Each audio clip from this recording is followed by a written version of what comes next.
الحمدللہ رب العالمین والعاقبۃ للمتقین والصلاۃ والسلام علی سید الانبیاء والمرسلین والمعصومین اما بعد فاعوذ باللہ من الشیطان الرجیم بسم اللہ الرحمن الرحیم اللہم صلی علی محمد و آل محمد۔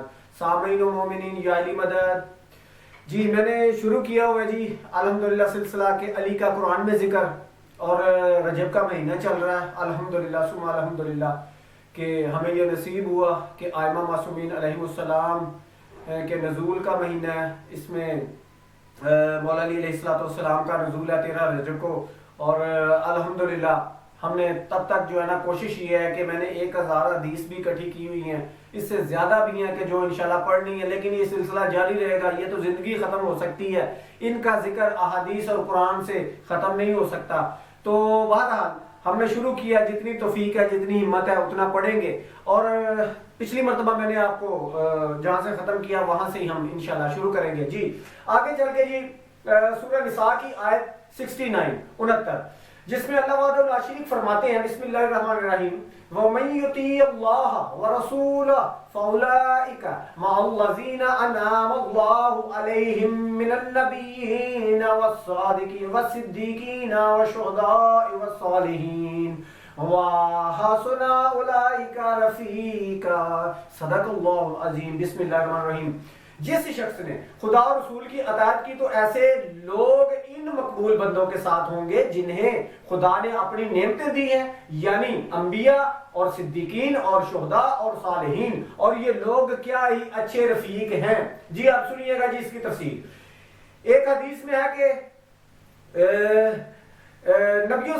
نبیوں نے حضرت رسول اللہ صلی اللہ علیہ وسلم اور صدیقین سے، یعنی نبیوں سے مراد جو ہے وہ رسول اکرم صلی اللہ علیہ وسلم، اور صدیقین سے مراد حضرت علی ابن ابی طالب، اور شہداء سے حضرت حسین ابن علی مراد ہے، اور صالحین سے باقی آئمہ علیہ السلام مراد ہیں۔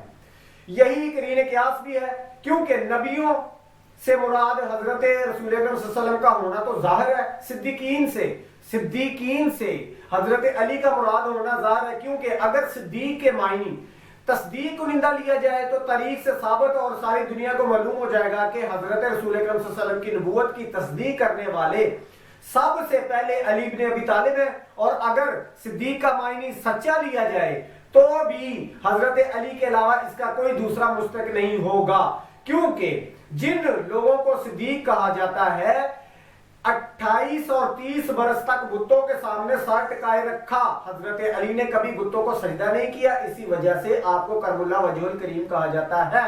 حضرت حسین کا شہید راہ حق خدا ہونا ظاہر ہے، اور صالحین سے باقی آئمہ مراد ہیں۔ یہ حضرات آئمہ تمام خلق سے صالحہ اور تقوی وغیرہ میں اکمل تھے۔ اب آپ کی سماعتوں کی نظر اسی کے ساتھ ایک حدیث بھی رکھنا چاہوں گا، جو ہے جی سنن ابن ماجہ کی حدیث نمبر ہے جی 120، جس میں حضرت علی فرماتے ہیں میں اللہ کا بندہ اور اس کے رسول صلی اللہ علیہ وآلہ وسلم کا بھائی ہوں، اور میں صدیق اکبر ہوں، میرے بعد اس فضیلت کا دعویٰ جھوٹا شخص ہی کرے گا، میں نے سب لوگوں سے پہلے نماز پڑھی۔ جی یعنی کہ نبی اکرم صلی اللہ علیہ وسلم کے بعد حضرت علی فرماتے ہیں کہ میں ہی صدیق اکبر ہوں، اور اس کا دعویٰ ہمیشہ جھوٹا شخص ہی کرے گا۔ اچھا جی اب اس میں آپ کے سامنے یہ رکھتا جاؤں کہ اس آیت کا مصداق بھی جناب علی اور آئمہ علیہ السلام ہے۔ اچھا جی اب آگے جی آپ کو یہ بتاؤں کہ سورہ انعام آیت نمبر 153، ٹھیک ہے جی، سورہ انعام آیت نمبر 153 وَأَنَّ هَذَا صِرَاطِي والی آیت ہے جی، اس میں اللہ وحدہ لا شریک فرماتے ہیں یہ سمجھ لو کہ یہی میرا سیدھا راستہ ہے، تو اسی پر چلے جاؤ اور دوسرے راستے پر نہ چلو کہ وہ تم کو خدا کے راستے سے بھٹکا دے گا اور تتر بتر کر دے گا۔ یہ وہ باتیں ہیں جن کا خدا نے تم کو حکم دیا تاکہ تم پرہیزگار بنو۔ اچھا جی حاشیہ سنیے گا جی، خدا کا سیدھا راستہ وہی ہے جس کو اس نے اپنے پیارے اور سچے پیغمبر کی زبان تمام خلق کو بتا دیا۔ اب وہ کیا ہے جی، اس میں سنیے گا میں تم لوگوں میں 2 گرام قدر چیزیں چھوڑے جاتا ہوں، اگر تم ان کا دامن تھامے رہو گے تو میرے بعد گمراہ نہ ہوگے، ایک قرآن دوسرے میرے اہل بیت، یہاں تک کہ یہ دونوں میرے پاس حوض کوثر پر پہنچیں گے۔ اب ہر شخص بجائے خود انصاف سے دیکھے اور غور کرے کہ وہ قرآن اور اہل بیت کے اقوال اعمال افعال پر عمل کرتا ہے یا نہیں. اگر کرتا ہے تو ہرگز کبھی بھی گمراہ نہیں ہوگا. جی حدیث خلیفتین، حدیث ثقلین، ہم بڑی دیر سے کہہ رہے ہیں کہ کاش مسلمان یہ 2-3 حدیثیں، حدیث کرتاس ہے، حدیث خلیفتین ہے، حدیث ثقلین ہے اور 12 آئمہ والی حدیث ہے، اس کو آپ صرف پڑھ لینا تو یقین مانے کہ تفرقہ تو رہتا ہی نہیں ہے، کسی اور کی ضرورت بھی نہیں پڑتی، پھر سمجھ آ جاتی ہے کہ ہم نے کن کے راستے پہ چلنا ہے. جی سنیے گا جی آگے سورہ انعام کی آیت نمبر 160. من جاء بالحسنات فَلَهُ أَشْرُ أَمْثَالِهَا وَمَنْ جَاءَ بِالسَّيِّئَاتِ فَلَا يُجْزَى إِلَّا مِثْلَهَا وَهُمْ لَا يُظْلَمُونَ. صدق اللہ العظیم. اس کی رحمت کو تو دیکھو، جو شخص نیکی کرے گا تو اس کو اس کا 10 گنا ثواب ملے گا، اور جو شخص بدی کرے گا تو اس کی سزا اس کو بس اتنی ہی دی جائے گی اور وہ لوگ کسی طرح ستائے نہ جائیں گے. سنیے گا جی حاشیہ میں حضرت علی سے روایت ہے کہ آپ نے فرمایا ہم اہل بیت کی محبت نیکی ہے اور ہماری دشمنی بدی ہے. جو شخص ہم سے دشمنی رکھے گا خدا اسے منہ کے بل جہنم میں جھونک دے گا.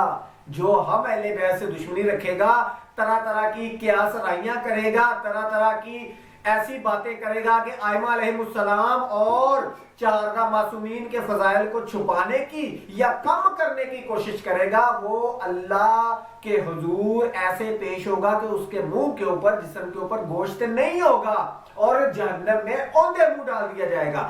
اب جو ملوانا حضرت علی کے فضائل کو بیان کرنے سے کترائے اور حضرت علی کے مقابلے میں کسی اور امتی کو لے کر آئے، سمجھ جائیے گا کہ وہ منافق ہے اور وہ اسی آیت کے مصداق میں آتا ہے. جی آگے سنیے گا سورہ اعراف ہے، آیت نمبر 44 ہے 44. وَنَادَى اصحاب الجنت اصحاب النار ان قد وجدنا ما وعدنا ربنا حقا. سنیے گا جی، جنتی لوگ جہنم والوں سے پکار کے کہیں گے کہ ہم نے تو بے شک جو ہمارے پروردگار نے وعدہ کیا تھا ٹھیک ٹھیک پا لیا، تو کیا تم نے بھی جو تمہارے پروردگار نے وعدہ کیا تھا ٹھیک ٹھیک پایا یا نہیں؟ اہل جہنم کہیں گے ہم ہاں پایا.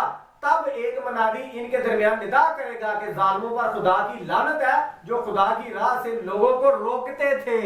جی سنیے گا جی حاشیہ، اس کی تفسیر ہے ابن مردویہ جو اہل سنت کے ایک زبردست عالم ہے، روایت کرتے ہیں کہ اس آیت میں موزن سے مراد علی بن ابی طالب علیہ السلام ہے. آگے جی اس کے لیے آپ دیکھ سکتے ہیں کشف القمر. ٹھیک ہے جی، اس میں پوری اس کی تفصیل ہے کہ جو موزن ادا کرے گا وہ علی ابن ابی طالب ہے، جو لوگوں کو کہیں گے کہ یہ وہی لوگ ہیں جو مجھ صراط مستقیم سے ہٹ گئے تھے. صراط مستقیم کون ہے؟ علی ابن ابی طالب. پہلی قرآن کی سورت الحمدللہ رب العالمین والی. جی صراط مستقیم، اس پہ اللہ سے جو بندہ نعمتیں اور چلنے کا کہہ رہا ہے نا کہ مجھے صراط مستقیم پر چلاؤ، وہ علی ابن ابی طالب ہے. اللہ آپ کا حامی و ناصر ہو، اور میری دعا ہے کہ 13 رجب ہم نے جلدی سے انشاءاللہ ایک 2 آیتیں پڑھنی ہے اور ان کی تفسیر پڑھنی ہے. اللہ آپ کا حامی و ناصر ہو. مولا غازی آپ کو عزت دے. خوشیوں کا مہینہ ہے، خوش رہیں، آباد رہیں.